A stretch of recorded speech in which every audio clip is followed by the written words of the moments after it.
Last week, I taught you how to deal with a loved one with ADHD.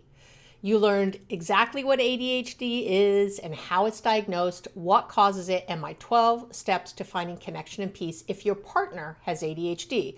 Well, today I'll talk about the 5 problems, my top ones that you'll likely face at work, whether that's at home or in an office, if you have ADHD, and my top tools to deal with each. So stay tuned. Hello, welcome back to the podcast. I am your host, Dr. Abby Medcalf, and I am, as always, pretty excited to be here. I'm really into talking to you about this today.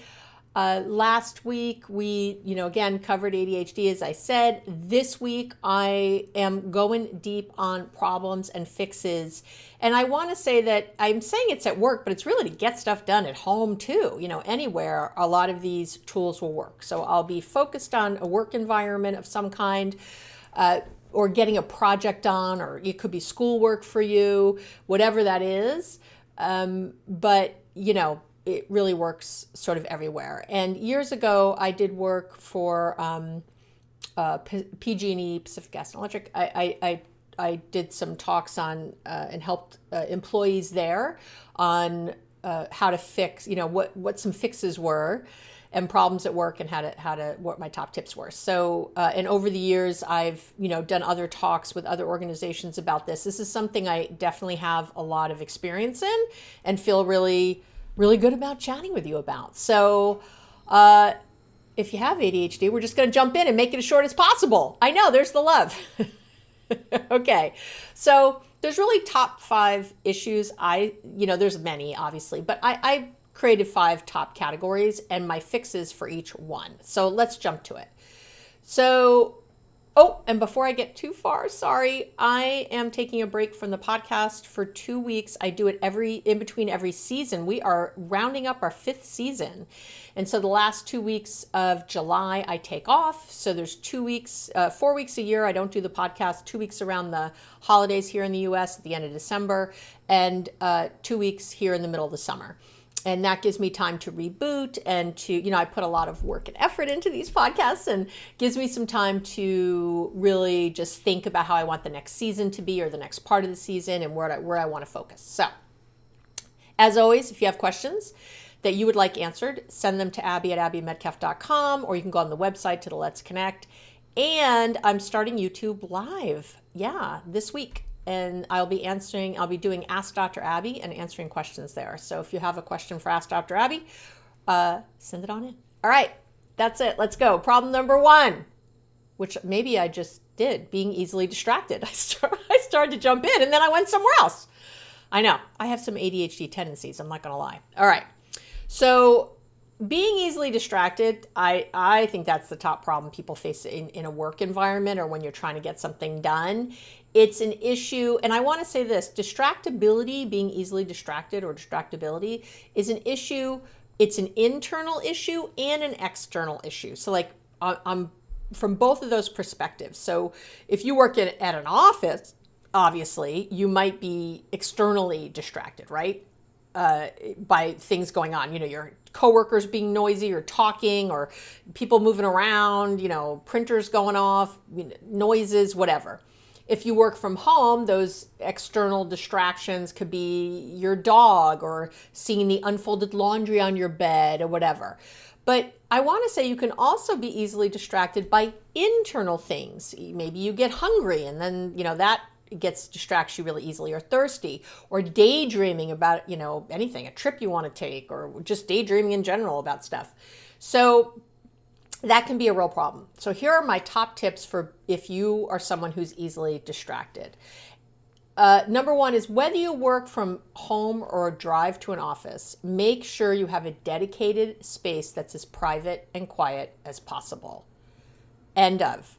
Do not work at the dining room table where all kinds of stuff is going on. Do not work somewhere that you can't be really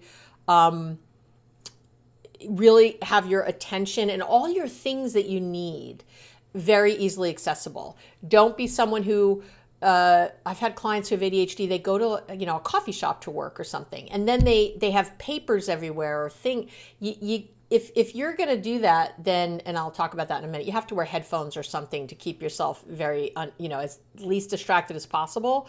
I think those kind of environments are especially hard.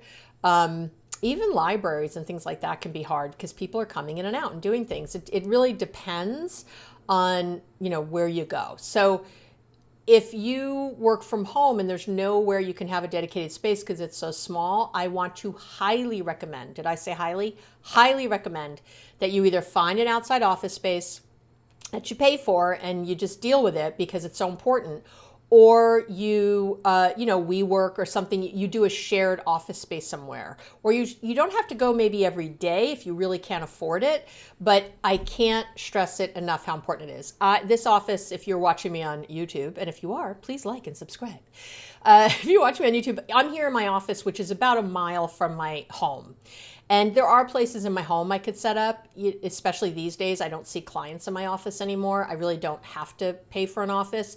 But I will tell you that the serenity I have here in my office, how I have it even decorated, I'm very careful with how things are set up and all those things so that I can really have an environment and going to work. If I'm home, and I do work from home occasionally on things, I'm never, ever as productive. Things distract me, and I'm anxious more. I'm more anxious when I work at home. I think it's because I can see things that aren't happening. I can see that the dog wants to be walked. I can see that the dishes aren't put away. I can see that, there's dust on that thing over there. I can see it, and it doesn't work. And here at the office, it does. So I've worked again with literally thousands of people now who have had ADHD, and I have to tell you 100%, this is my top thing that helps. If you're a student, I would say the same. Either find a library where you can close a door, in those little cubicle study rooms or something, really. Again, even if you can't do it all day, every day, do it for some of the time. At least some of the time you'll have that dedicated space. So also set up specific times you'll be working and taking breaks, and set a timer for those breaks. So for example, you might so in other words, I'm going to talk a lot about scheduling today because it's so important. You might work at your desk. Like when I come in the morning, the first thing I do not check email, by the way. That talk about being able to go down a rabbit hole. I check emails later. The first thing I do after I meditate and all that is that is my most productive time. So that's when I work on the podcast generally. I usually have an hour and a half or so, and I work often for an hour at a time on things. That's kind of how I do it. Or really 50 minutes is when I set the timer for, and then I set it for the last 10 because I like to have a 10-minute warning that it's about to end. And if you're watching me on YouTube, I'm going to show you. You can hear it. I have these old school kitchen timers everywhere. I use them for meditation a lot. I like the little tick, tick, tick noise. It's sort of something I can focus on when I meditate. But I also use it here because when I pick up my phone to set a timer on my phone, what happens? You all know what happens. Yes. It's just, there's things on there. There's whatever. There's things that can pull my attention. There's a game I want to play. I don't know. It's just, it's so much better to just be in the space. I close everything out and I set the timer. And that's that. And when it goes off at 50, I set it for another 10 because now I know I have to wrap up whatever I'm doing. And usually I get a fire under my ass if I've been, not focused. And I will say with ADHD, I have some clients who set it for 30 minutes at a time because otherwise they daydream and waste time in there. If they set the timer more often, it's like a little mindfulness thing. It kind of wakes them up like, oh, I got to be working. I was just daydreaming, or I just got distracted at the water cooler, or whatever. It'll, but I would say 50 minutes is good, but do that, see how that's scheduled, maybe it's 8 to 9:20 or something. Make it as long, or never over an hour and a half. I'll tell you that. Don't do over an hour and a half. Even if you think you can, set it for a smaller period, but have a timer.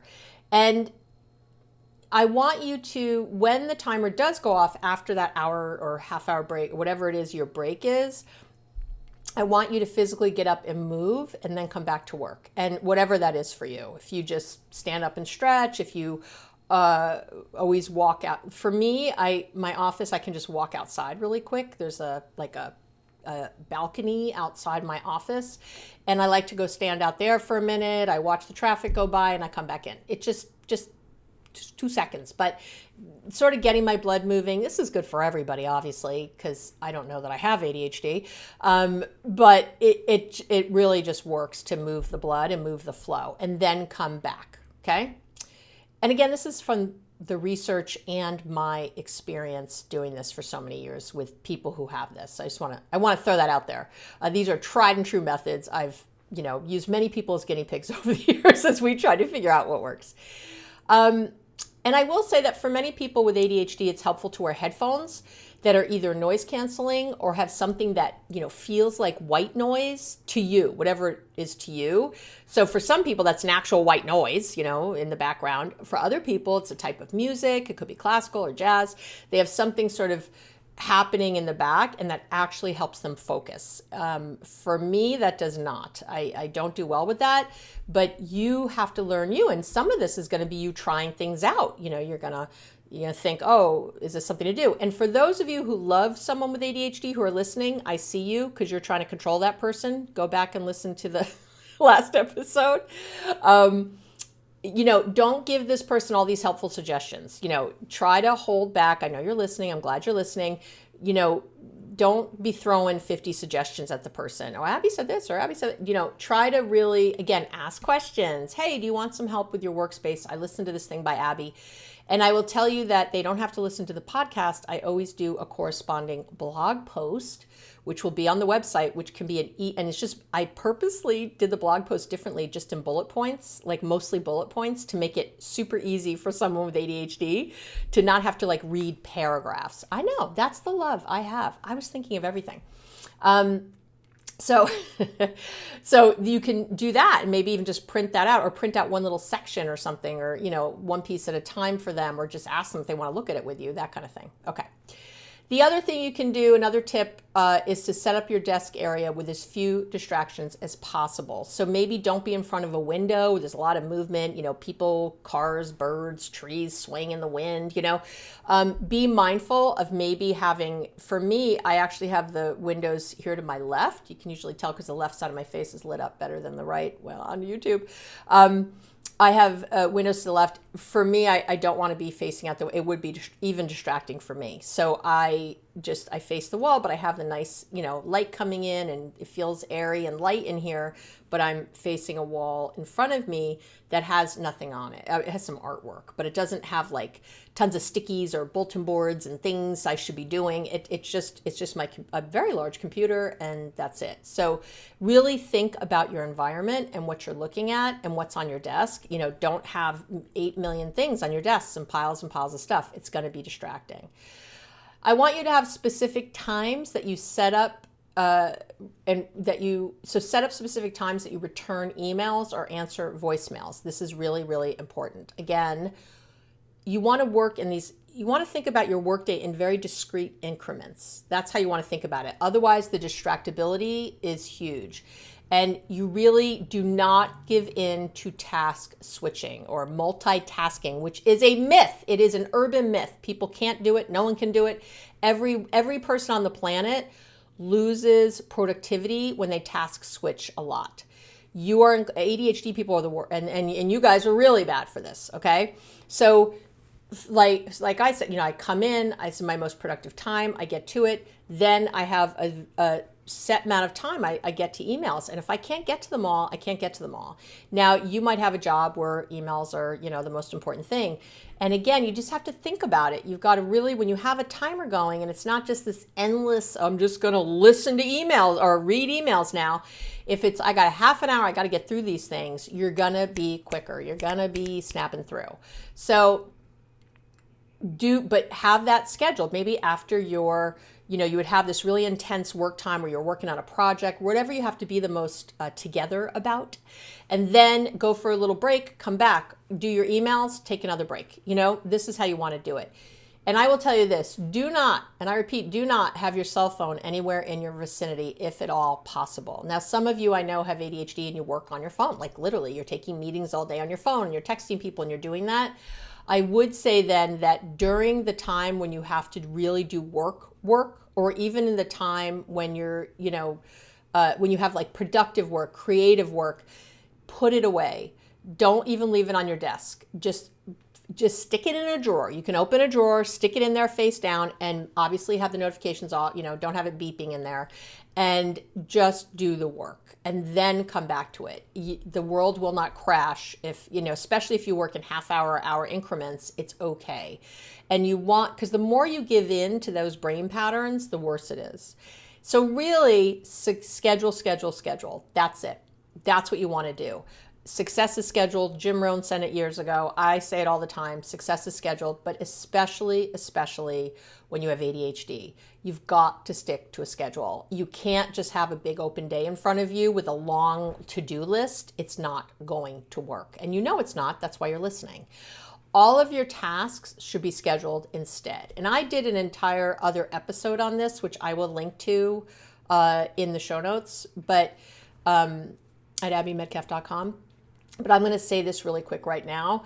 Don't have a to-do list. Suck the soul. We know that they're bad for us. They make us anxious. I know you're freaking out right now, but you want to take anything you have on a to-do list and put it actually in your schedule, because people with ADHD often also tend to have poor time management, which I'll talk about later.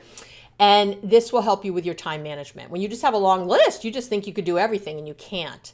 And so if you think, I've got 4 phone calls to make, I'm going to schedule, they each take about 15 minutes. I'm going to schedule those between 9 and 10. Those are my calls. And that also helps you when you're on a call to say to someone, I have to go. I've got another call coming in. You could just say that. I've got another call coming in. I really have to go. Or when you get on, say, hey, I've got 15 minutes. I want to make sure we hit our points because I only have 15 minutes. Otherwise, you're on the phone and you're chatting and you're going, and they don't, they might have all day. So you really want to stick to this. You don't have to be anal and crazy, but you got to be a little crazy, because this is how stuff gets done. And remember to write everything down and not rely on your memory. And you can use the voice recorder in your phone. You can use, just write it, but write things down. Don't see, someone says something to you, you're like, yeah, I got it. And then you're moving on. You will forget it. You will. That's why you're listening. So get over that and start to write things down. I think people have their ego very involved in this stuff, and they don't want to, appear like they have to write things down. Get over yourself. Like, it's better. I tell you, when your ego gets bruised is when you don't do shit you're supposed to do and people are yelling at you. So guess what? Write it down. And I'm going to talk in a little bit about organization with what you write down. I'll get to that. But, this part, not being, distracted, is to write it down. And then what I'm going to say for all this is you've got to get really good at mindfulness. Practice it throughout the day. Mindfulness, download my mindfulness starter kit. Do anything you have to do to get better at mindfulness. It's so, so important. I can't begin to describe how important it is for everyone, but especially with ADHD. You've got to be when you're so easily distracted, you have to be in your moments more so that you don't get so easily distracted. It'll help you more than almost anything. And again, I've worked with thousands of people, and this is what they tell me is the big, really the big change. The scheduling and the mindfulness may really change the game. Okay. Problem number 2 is forgetting things, like I just said. It might seem like you forget things easily, and, well, you do. You do forget things easily. This isn't just due to a poor memory, though. That's why I think people with ADHD have a poor memory. I mean, you kind of do, but it's really another outcome of being easily distracted. You're in a conversation, but your mind is somewhere else. So someone asks you something and you say yes, and you seem fully conscious, but you're not. You're somewhere else because you're distracted. And it's kind of like sleepwalking, for lack of, you can look like you're wide awake when you're sleepwalking and you can do things, but you're asleep. You don't remember what you did. And that's very much what happens for people who have ADHD during the day at work. Stuff's coming at you, you say you got it, and you really don't. So again, practicing mindfulness will of course be helpful for remembering things. It's really gonna, but there are also some other tools you should employ. So my top tips for people who are forgetting things.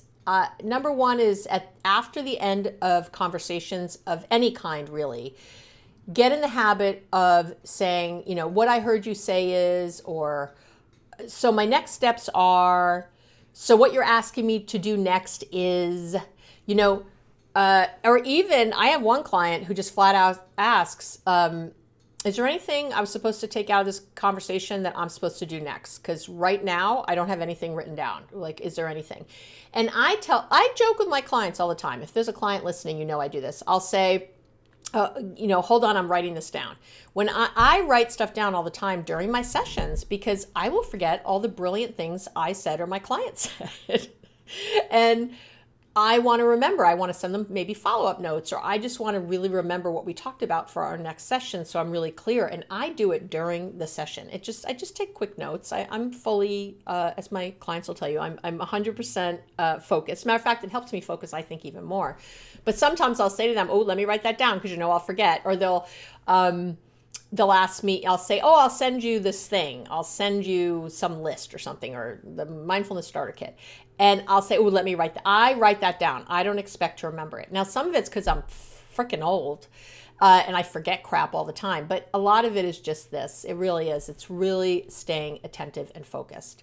So the other thing I want you to do is get in the habit of taking notes in meetings and throughout the day. And I want you to get a special notebook for this, an actual notebook, okay? So not the notes in your phone or on your computer, where you can get very easily distracted, maybe on your computer. I might let that go, but you've got to see if it works. If it doesn't work, and if you start taking notes on your computer and then you notice yourself in another thing or checking your email or doing whatever, you can't do that anymore. You've got to just go old school and have a notebook. Or, I have one of those fancy, beautiful iPads with the pens that you can just write, and it creates a document for you, right? You just write it, and then you push a little, I think it's Nevo? I don't remember the name of sorry, I should have looked it up. I have some program I use, which there's a million of them now, that takes whatever I've written with the little special Apple pen and makes it into an actual typed document that I can edit later and do things with. And so for me, on my iPad, when I use that thing, I have nothing else on there. Like, there's nowhere else to go. So that really, I don't have my email on there. So it really helps me just stay focused to take notes. So I do use that for different kinds of things. And I've actually used it in sessions with clients too before, but anyway, get creative, right? And at the end of the day, you want to take any notes of what you need to do and put those things in your schedule. So, and I have a client who has a notebook for every kind of meeting she has to go to. She's got like 4 groups at work she's part of. And even in the notebook itself, she's put those little flag things on the sides for like to do and notes from meeting and whatever, so that she's organized even within her notebook. Like, she's gotten to that. She uses different colored pens. Like, she's tried a lot of things to really get, better at noticing things. But I want you to try things before you poo-poo them. Like, if you're like, no, I have to take my computer everywhere, that's crazy. Try the notebook and see what works. See if it works better or not. Just give it a try. We're brainstorming here, right? We're trying to see. So you would use your notebook. You would take lots of notes. Notes will really help you not be so easily distracted, will help you stay on point, will really help you in all these areas, and help you obviously not forget, which is what we're working on now. And the very last thing to do every day, well, not again, sorry. So do that and again, schedule anything that you took from the notes and put it into your actual schedule. And then the very last thing I want you to do every day is print out your schedule for the next day so you can see what your day will look like and plan accordingly. Okay? So I know the impulsivity and the fast moving, it's about slowing your roll, and having an actual printout of your schedule will really help. And there's tons of programs for this. There's tons of ways to do this. You need to figure out what works best for you, but I want you to have something that's the hour by hour schedule for the next day with sort of everything written there so you can see it. So you can also mark right on it, because with ADHD especially, if you have to go back later into an electronic calendar to move things around and change things, you probably won't, or you'll forget. If it's right there in front of you with your notepad that you're carrying around all day, your notebook, and this schedule, this paper schedule, you can write right on it when you have to add something or take something away. And at the end of every day, right? So it's at the end of every day. And you're going to have this visual, right? And then I want you to do that, right? And then I want you to end every day by looking over the day's schedule that you just had. So you're going to have this piece of paper you're working on all day, right? This schedule. And at the end of that day, before you print out your new schedule for the next day, you're going to look that over and see what wasn't completed. And then you're going to add those items to your future schedule, okay? So they don't get lost. So what I do with my clients who have ADHD is I have them take 15 minutes at the end of the day, even though it takes 5 minutes. And I just every day before you leave, make it a habit that you're going to before you print out the new schedule for the next day, you're going to look at the schedule for the day you just had, see what wasn't done. Then look at your schedule, the bigger piece, and you might have to move quite a bit around because you might have something you didn't do today that has to get done tomorrow, but tomorrow's already booked with things. Then you have to look at tomorrow and see what you're going to move. That's how you do it. And maybe you have to call people and say, "Hey, Jack, I'm not going to have that thing to you until Friday, or I can't have that meeting we have scheduled for tomorrow. I have to reschedule to Thursday," because you want to have people, you don't want to be a flake. You don't want to just not show up or be so busy that you didn't do the right thing. Slow your roll, take a minute and do this. I'm telling you, it's a game changer. It's a friggin' game changer. And these things won't get lost anymore. You won't feel bad all the time when you told someone you were going to do something and you didn't do it again. That kind of stuff becomes a thing of the past. And I'm not saying it never happens, but it's going to happen so rarely now that you're not going to be that gal or that guy. And it really feels better. So related to this, you can use sticky notes, but my people with ADHD, I tell them not to. Instead, I'd rather you had a place in your notebook, or a separate notepad for quick to-do things, right? And at the end of every day, again, you would take everything off that notepad or the sticky notes if you have to do it and add it to your schedule. Do not have stickies all over. This will distract you. This will mean they become wallpaper and things won't get done. You don't do the sticky system. It very rarely works for I actually have never seen it work for people with ADHD. I shouldn't say never. I'm sure there's people it's worked for. It's so rare. Again, if it works, you wouldn't be listening. So if it works, then great. But if it hasn't worked, stop doing it. Don't just keep beating yourself thinking, "Oh, now it'll work. Now it'll work." No, it won't. So try something else. So just at the end of the day, everything comes off the stickies or the notepad and it goes into your schedule. So with my clients, I like a lot of them to have a notebook that they take to meetings, or their meetings with themselves even, where they're, sketching something out or thinking of something. It's great to have a project notebook. You can get the really thin ones that are just for one project. It's better to waste paper, I hate to say that, than waste your mind, go crazy so that things are organized and, really write things down in the notebook. This is for this, and grab the correct notebook when you're going into a certain kind of meeting. So you always have your stuff with you. You always have everything in one place. I like to use the notebooks when I've done this before with the little pockets so that you can, if you get papers in a meeting or something, they can get at least in the meeting, at least they're not going to get to your desk and then get lost among everything. And it's going to keep your desk cleaner. It's going to keep you cleaner. It just really is the way to go. I did this I talked about my son last week who seems to have ADHD. And this is something we've done with him, which has really helped with his schoolwork. So I never let him have one of those big, notebooks with the 3 sections for 3 subjects. I'm like, nope. If he has one with 3 sections, it's still for one subject, but he might have to-dos in there or things to remember or what's due, whatever, notes. It can be divided, but it's for one class, one project, one thing. And I'm telling you, you'll be happy you did it.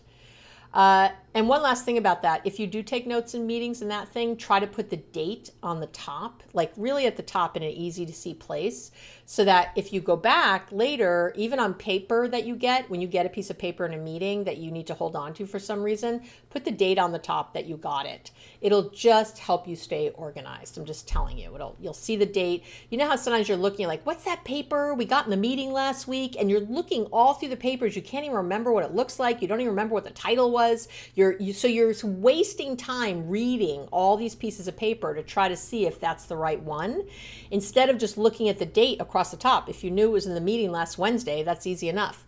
Get the date, see which ones. Oh, there's 3 things we got from that meeting. Pull them out. Oh, here's the one I was looking for. It will save you time, I promise. Okay. Problem number 3 is trouble with time management, right? Time management tends to be, I think, a huge issue for everyone, but especially huge if you have ADHD. So you either forget that you promise things, or you greatly underestimate how long it'll take you to get something done. All of the tips I just gave you are gonna help, but I'm gonna kind of give more specifics here too. And again, my top tip, scheduling. I said it again, success is scheduled, and I'm gonna keep saying it because scheduling is your answer. I want you to have timers and alarms for everything, okay? I do. I want you to, like I said, set the timer, have the thing, because it's one thing to have a schedule, but how are you going to stick to it if you get so lost in something that you didn't realize where the time went? And again, that's why I like to do the 10-minute, always give myself that 10 minutes of grace, because I know I get really into something. I went down a rabbit hole, and then I'm like, fuck, I've got now at least I have 10 minutes to try to figure out an answer to the thing I was just off on some rabbit hole about, as opposed to no time to do it, or as opposed to not doing my next thing I'm supposed to do because I'm going down this hole. Those 10 minutes, if it needs to be 15 for you, do 15. But remember, set it and then set it again. Just set that thing all day. It'll go off. I've been in office. When I'm doing any consultant work and I have to physically go in an office, I keep one of those timers in my car and I throw it in my bag. I use them everywhere. They are so helpful. When I'm trying to be less obtrusive, I do use my phone. But so that everyone's like, what are you carrying a kitchen timer for? But do you, whatever works. And again, the mindfulness throughout the day, if you, even when the timer goes off, maybe see, how am I feeling? Where was I just now, right? Really, the mindfulness and the scheduling, I'm going to say over and over. But I want to say it again here too. Okay. The other thing you can do for time management is if you're working on a project, you got to break it down into steps and then schedule the steps on your calendar. Okay.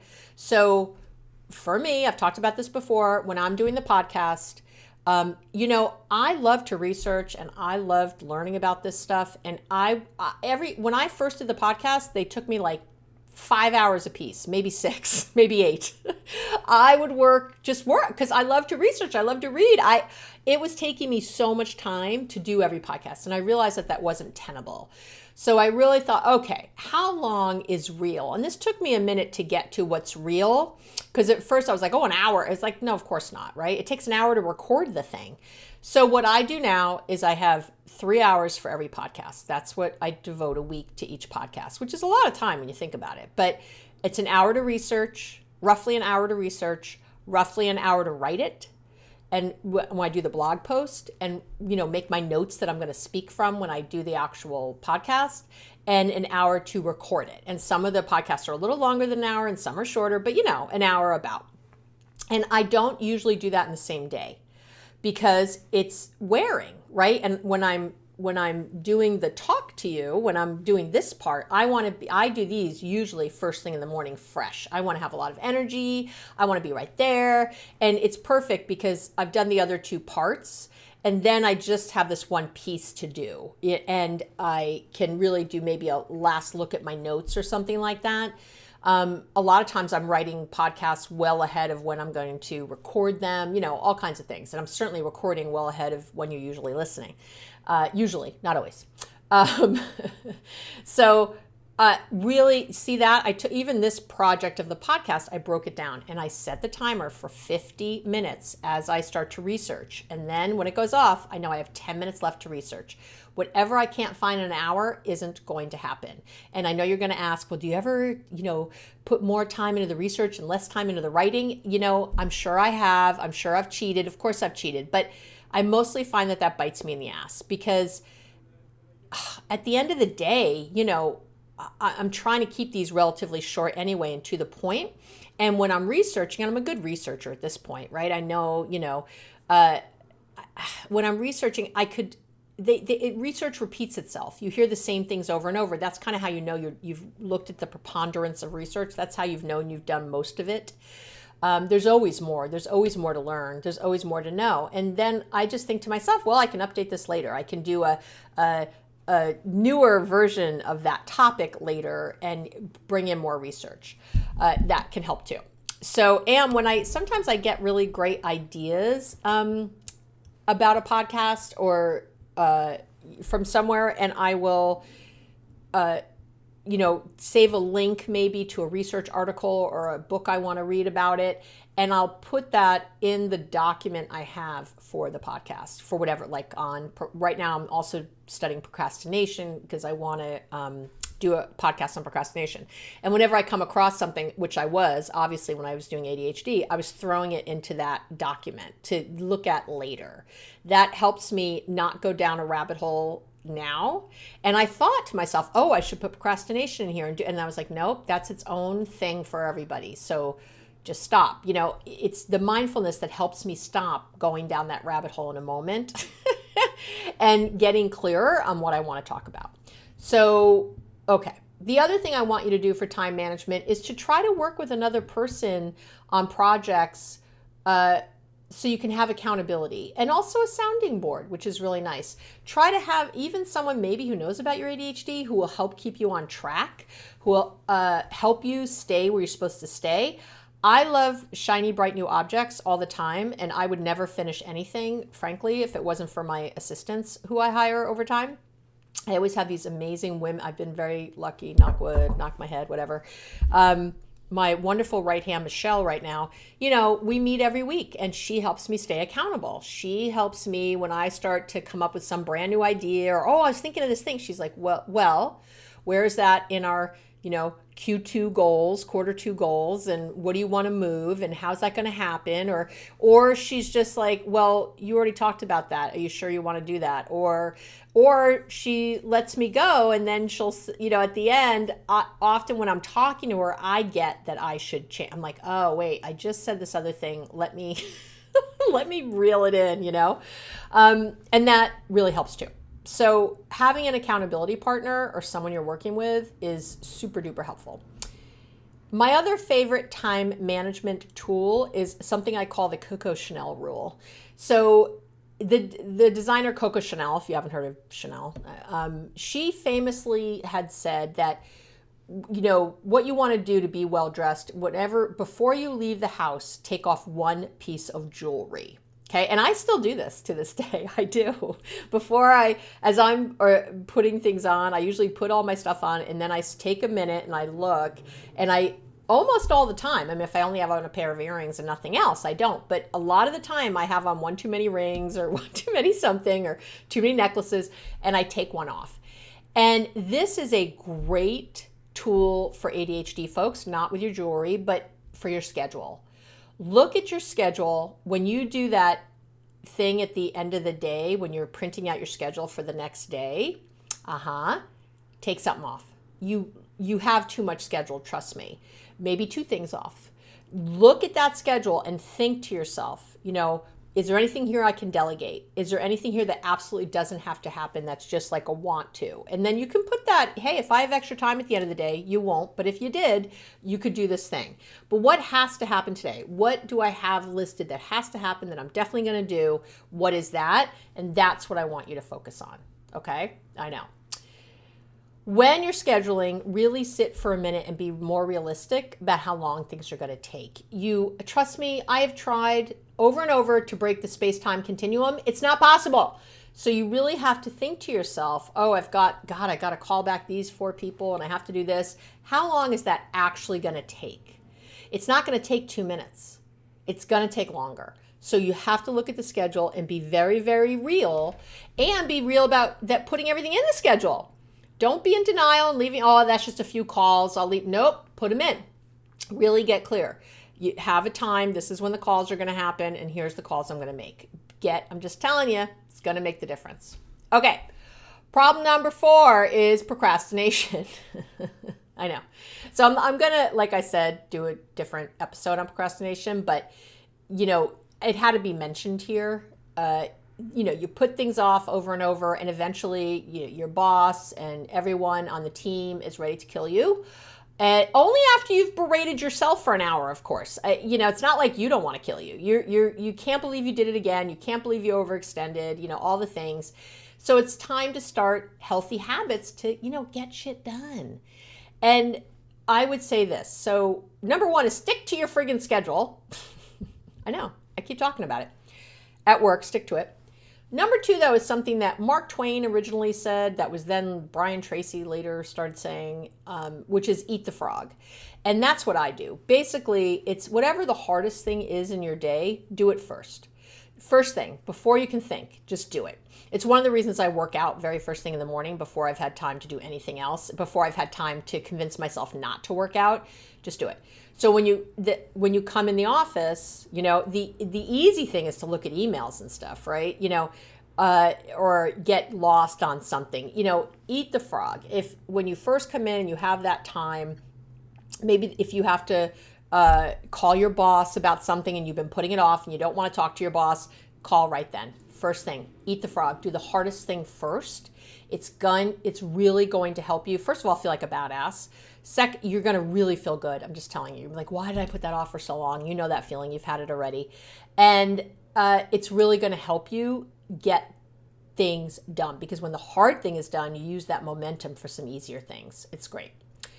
And I really want you to think about giving yourself rewards at every break or completion. My reward often is just walking outside, but sometimes it's grabbing a piece of gum, or, I try not to make it food rewards, so I'm not 800 pounds, but it could be a food reward. But I try to have some little reward. Maybe I set a timer for 10 minutes and I play a game on my phone as I complete things. Not after just, answering emails or something. I don't necessarily give myself a reward, but, when I've done the podcast, I give myself little rewards. Those will help you with procrastination, because it's something to look forward to that's attached to it. And again, working with someone so you have daily accountability. Don't wait for the whole week to be over before you are accountable with someone. Meet maybe daily with someone. Have like a work buddy that you do that with. Have a friend even that you don't have to work with a person, that you check in about certain things, at the beginning or end of your day to help keep you on track. Because if you wait a week to check in, it's usually too much time has gone by, and you're feeling overwhelmed with the things you didn't do and how off course you got, and you're beating yourself up and all the things. And we don't want all the things, right? We don't want them. Okay. Problem number 5, you get bored easily. I see this problem quite a bit. Lots of people with ADHD really need a lot of stimulation or activity, or they get bored easily. So, and obviously this creates a big problem if you have a job with a lot of routine tasks, or you have paperwork or things like that, right? So here are my top tips for dealing with boredom. Number 1, if this is a big thing for you, it's not for everybody. Again, ADHD can be with the inattentive type or the hyperactive type. It really depends, or a combination thereof. But you really want to take those breaks often. And here's the deal. Every break should have 3 things. Okay? Every break should have 3 things. So even the breaks I said in between things, whatever it is, they should have movement, some kind of movement. Get your ass up. Okay? Walk around, do whatever. They should have water, some kind of hydration, not coffee. Coffee's not hydrating. Something that's going to hydrate you. You can drink your coffee too, but have some water. And then a mindful check-in of some point. So some kind.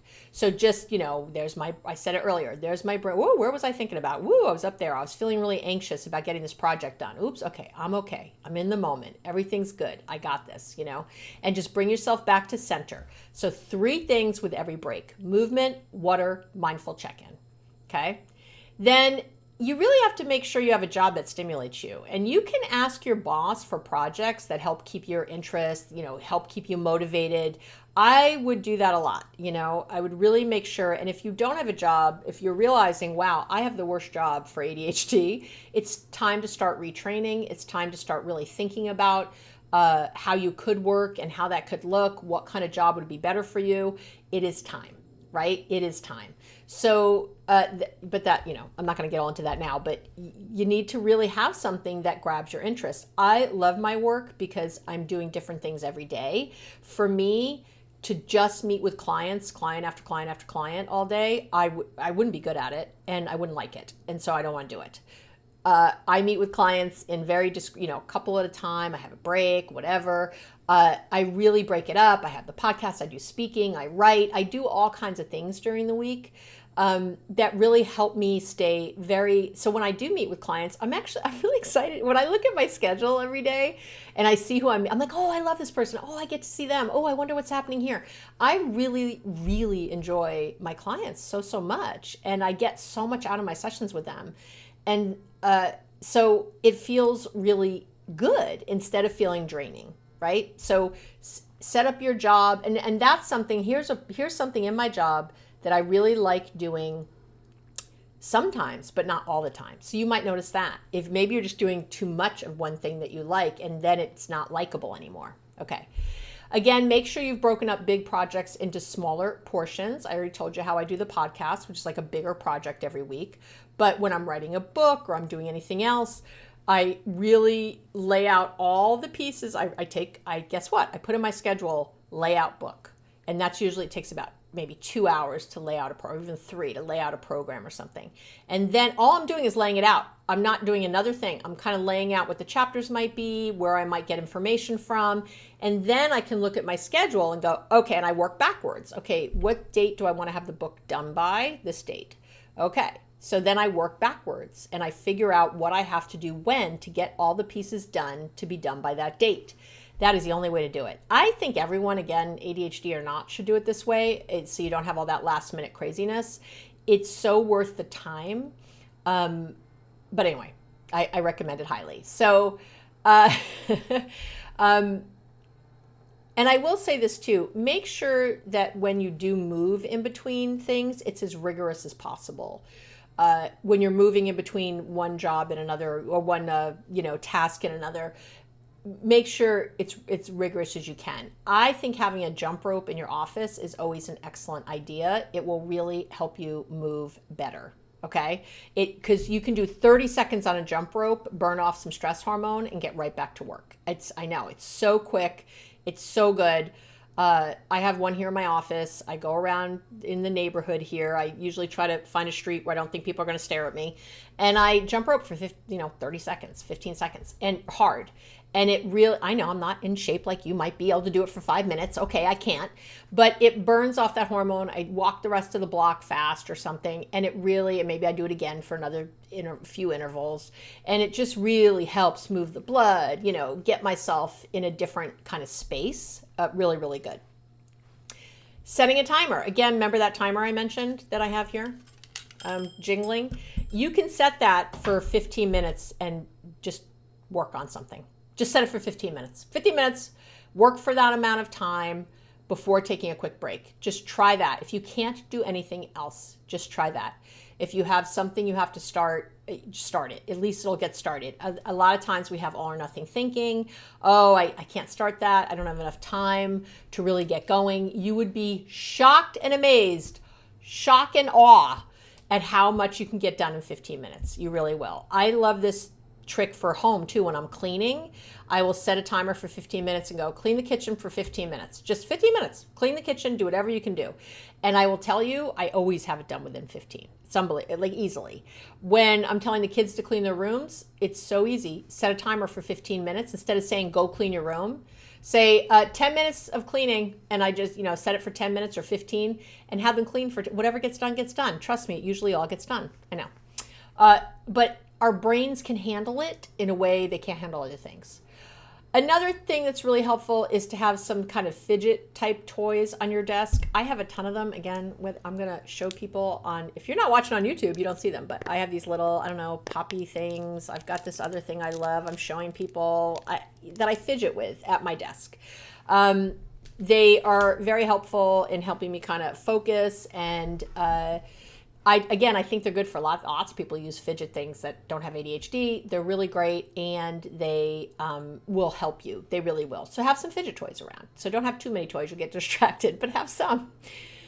Utilize a standing desk and switch off between standing and sitting. I have a thing here on top of my desk that I can have a standing desk. So it's a regular desk, but I have this big thing that goes on top that raises and lowers, and it's great. And I have a little pad that came with it that I stand on. That's good for my feet, good for standing, so I'm not on the hard floor. Little padding thing, and that's how I work all day. I get up and down, up and down, up and down. And when I'm writing the podcast, I'm usually sitting up, and then I'm researching. I'm sitting down. With clients, I'm pretty much always sitting, but all the other times I'm up and down. So it's just so good. So try that too. There's also, I know, bikes and things and other whatever works for you. But I think the thing on top of my desk, it cost like $500. It was not cheap. I'm not going to lie. But for my physical health and my mental health, it's $500 well spent as far as I'm concerned. So, and I'm sure there's cheaper ones. I think it's the Vera desk or something. I don't know, but I love it, and I've had it for years, and it didn't have to be put together, and it's heavy as hell, but it just was easy. I didn't have to think much about it. Okay. So I'm going to give you some last tips for also staying organized, okay? Yeah, I know. And that is really much to create systems for everything, So for example, emails. I have a bunch of subfolders in my email. And so, when you get those, like I'm signed up for the Greater Good Science Center here in Berkeley. If they're amazing, great research-based stuff. So I get their newsletter, comes every week. And a lot of them are things I don't care about, but a lot of them are things I do. And then I have a little subfolder in my email that says newsletter ideas. I send out a weekly love letter. I have another one that says podcast ideas, because sometimes I'll have it for the podcast. And I just transfer those right in.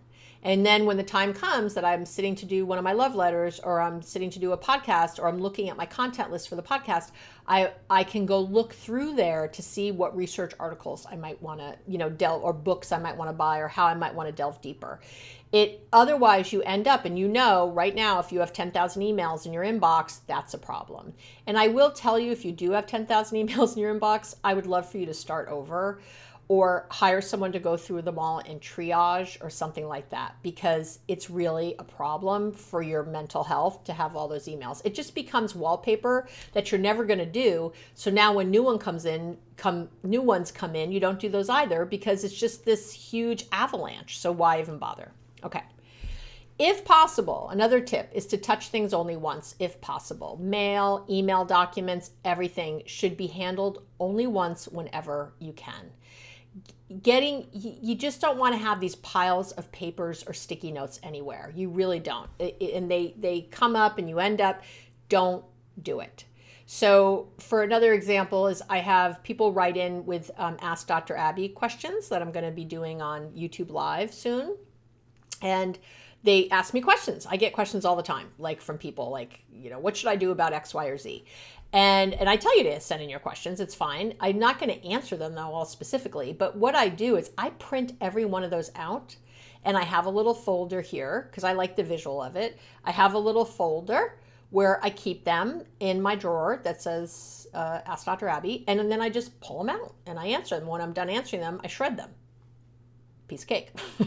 I do have a shredder under my desk. I shred a lot of stuff, I get my bills here at the office, things like that. I don't save my bills for the end of the month or something. I don't want piles of stuff. I pay my bills when I get them. They come in. Most of them are, mortgage, whatever, it's automatic. I don't think about that stuff. But I do have as much as I can on automatic, PG&E, things that happen every month. I don't want to think about, just just pay here, it's paid. So it's less to worry about. But when things come in, I tend to pay them right away, so I don't have piles or things I have to remember to do, because I got a lot going on. I'm moving fast, and it's going to get forgotten, and it's a problem. So that's a little habit I've gotten into, but whatever works for you in that way, do.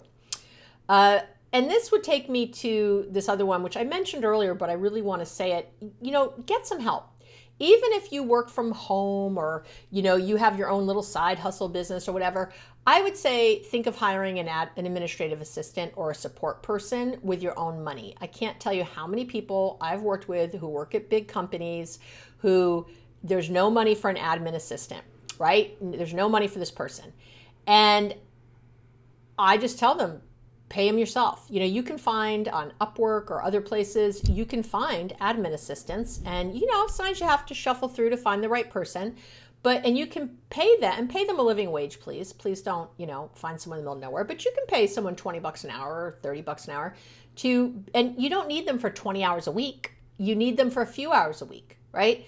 And so I would really strongly encourage you to think of finding the money for that, to have this person that helps keep you on track, to have this person that takes care of the little things that you don't have to do, that maybe books your business trips or whatever, however you think, or there's a thing that you could take off your plate with work that someone else can do that obviously isn't, privy information, that they're, they can't see into the company files, obviously, because they're not a company employee. But you can really think about how to have a home assistant who helps with stuff at home, so you're less, you have less to worry about it with work. Because the more decisions you have, the more things you have to think about, the more off track you're gonna get, the harder and harder it's gonna be. So if you can take things off of the home schedule or the work schedule, take them off. Or maybe find a friend. If you really don't have money, find an accountability partner to really help you, with this stuff. But that, to me, an accountability partner is different. I want you to have actual help with things. Think about reaching into your own pocket. I know your work should pay for it. I know your boss should pay for it. But if they don't, and you need the help, get the help, right? Get the help. Think of it as an accommodation for yourself, okay? The other thing that will help you stay organized is to remember that habits are your friend, when it really are. And it'll help you when you hardwire things in, when they become a habit, it puts you in a position to make less decisions. So your impulsivity goes down. And impulsivity is often a big problem with people with ADHD, saying yes in a moment or whatever. And you really, don't want to do that, right? So when you have less decisions and you're making habits, it's really going to help you. I can't speak enough about it. So think about anything that could get just so one of the things I say is to always wake up at the same time every day and go to sleep at the same time every day, because especially on work days, I would say, how's that? So Sunday night, always go to, Sunday through Thursday, always go to bed at the same time. And Sunday and Monday through Friday, always wake up at the same time. And what that will do is it takes away the decisions. You'll get your morning routine done. You'll go work out, you meditate, you do your thing first thing, always, because you get up at the same time. So even if you don't have a meeting till 9, maybe you can work out longer, or you can just get up and relax, or you can do something else. And if you start, make it so it's at your earliest start time, you're done with whatever your morning routine is. So working out, showering, whatever, meditating, whatever it is, journaling. If you sometimes start at 8 with meetings and other times start at 9 or 10, just always have your start time of your workday at 8, no matter what. That's it, done. And you always are ready at 8 o'clock for anything. And then if you don't have a meeting you could do other work. This is when you can schedule in other kinds of things. You don't have to wait for a meeting to start your day, right? So you could keep roughly the same hours, would be very helpful. And again, it's one less thing to decide. It's one less thing to think about and to make a poor decision about. And you will also get enough sleep that way, which will help with your emotional regulation, which will help with your neurotransmitters and your hormones resetting and being even. I mean, it is a win-win-win. Woo! That's it. I tried to do that as quickly as possible. for my ADHD fans, listen, I know this is a thing. I know I gave you a lot, so don't try to do it all at once. I know there's a lot here, but if you really listen, there's a lot of things that are consistent and specific that will help you with multiple issues. And really think about what your top issues are and go after that. But I would tell you the mindfulness and the scheduling should be your top thing. And really thinking about your day and your schedule and printing it out at night and looking at it in the morning. There are ways to put in anchors. Go back through this. Go look at the website at the under relationship tips and tools for the blog post. You can just read it really quick and have the notes there. You can copy and paste that. I don't care. That's why it's there. I'm here to help you. I love you.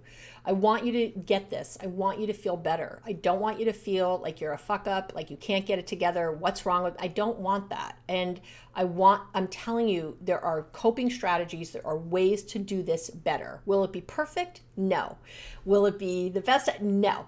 But it'll really help your quality of life. And that's what I want for you. So don't say no to anything until you've tried it a few times. Try it over the course of a few weeks. If it doesn't work over a few weeks, it's not for you, fine. But at least give it a real chance. Don't try something one time and say that didn't work.